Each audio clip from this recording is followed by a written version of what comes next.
Herkese merhaba, üroloji uzmanı Ömür Erdem Akkaya. Bugün online danışmanlık sürecinden bahsedeceğim. Uzun yıllardan beri aslında online danışmanlık hizmeti veriyoruz.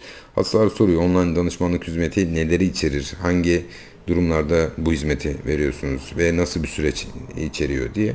Arkadaşlar, online danışmanlık süreci özellikle fiziki işlem gerektirmeyen, hastanın cinsel isteksizlik herhangi bir nedenden dolayı ilaçlardan olabilir, herhangi bir nedeni olmayabilir.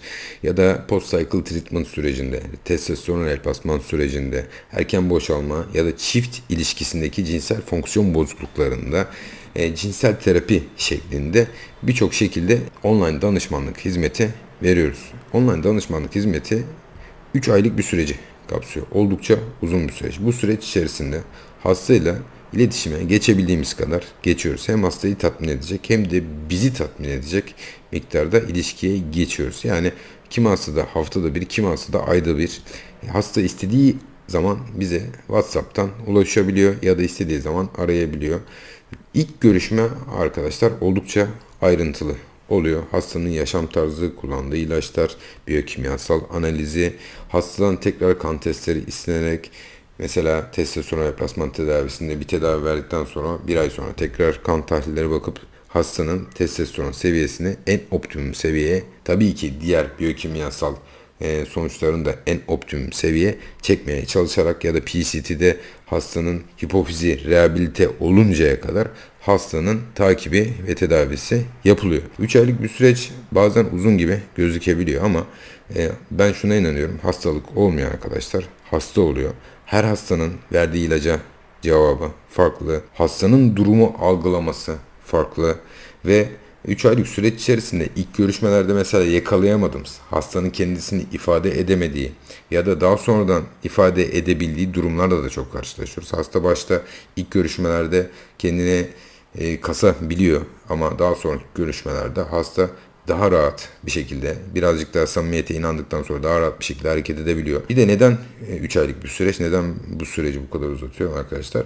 Ben kendim de hastalandım. Herkesin bir sağlık problemi oluyor. O sağlık problemi olduğunda güvenebileceğiniz, sürekli iletişime geçebileceğiniz, iletişime geçmek istediğiniz zaman samimi bir şekilde size dönebileceğiniz bir doktoru arıyorsunuz arkadaşlar. İnsan gerçekten doktor da olsa böyle bir bağlantıyı arıyor. Yani gerçekten bu önemli. Çünkü hasta güvendiği birisinin sırtını yaslayarak oradan adım alarak oradan ilerlemek istiyor. Süreç içerisinde başına gelen sıkıntıları tekrar danışmak istiyor. O yüzden süreç 3 aylık bir süreci buluyor arkadaşlar. Birçok konuda dediğim gibi yardımcı oluyoruz. Yeri geldiği zaman cinsel terapide çift olarak alıyorsunuz. Mesela karı koca geliyor. Adamı tedavi ediyorsunuz ama eşiyle ilgili iletişim sıkıntıları olabiliyor. Eşinin aklında soru işaretleri olabiliyor. Bu süreç arkadaşlar uzun bir süreç. Cinsel isteksizlik mesela en zor hasta gruplarından birisi. O süreçte cinsel isteksizlikte kişinin tekrar durumu algılaması, çerçevelemesi, normalize etmesi, hayatında bundan sonra acaba ne şekilde devam ediyor olabilmesi ya da sertleşme sorunuyla ilgili neler yapılabilir? Hastanın kafasında birçok soru işareti oluyor arkadaşlar.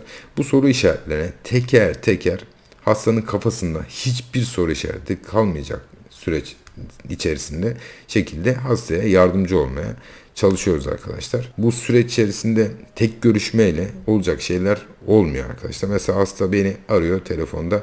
Hocam bende sertleşme bozukluğu var, cinsel isteksizliğim var, ne yapabilirim diyor. Şimdi bu hastaya telefonda 3-5 dakika içerisinde değerlendirmek, bu süreç içerisinde hastaya yardımcı olabilmek mümkün değil. Ama orada sadece işte şunu kullan, bunu kullan filan diyebilirsin ama hastanın bu sürece girmesine, cinsel isteksizliğini ya da sertleşme bozukluğunun ya da testosteronun düşük gitmesinin altında başka bir sebep olabiliyor arkadaşlar. Yani hastanın mesela testosteronu düşük diyelim ama vücut onu neden düşürüyor, testosteronu, ya da vücut o testosteron seviyesinden niye yararlanamıyor gibi, hastayı bunu değerlendirdikçe bunları ortaya koyup hastayı daha iyi bir yere getirme şansın oluyor. Sonuçta süreç içerisinde aslında biz bir rehberiz. Hastaya bir hedef, hastanın zaten bir hedefi oluyor. Biz buna bir yol haritası, hastaya bir yol haritası belirledikten sonra bu yol haritasında bu yolda ilerlemesi için yardımcı olmaya çalışıyoruz arkadaşlar. Bunun içerisinde diyeti de oluyor, uyku düzeni de oluyor, çift ilişkisinde desteklemekle ilgili yaklaşımlarda oluyor, medikal tedavilerde oluyor. Reçeteyi de Sağlık Bakanlığı e-reçetem sisteminden barkodlu olarak gönderiyoruz. Tabi SGK'lı değil ama Sağlık Bakanlığı onaylı bir reçeteyle sisteme gönderiyoruz arkadaşlar. Genel olarak bu şekilde online danışmanlık süreci uzun bir süreç, uzun bir yolculuk aslında. Ama biz de bu süreç içerisinde uzun olduğu için hastaya daha çok yardım etme fırsatımız oluyor. Dinlediğiniz için teşekkürler, saygılarımla.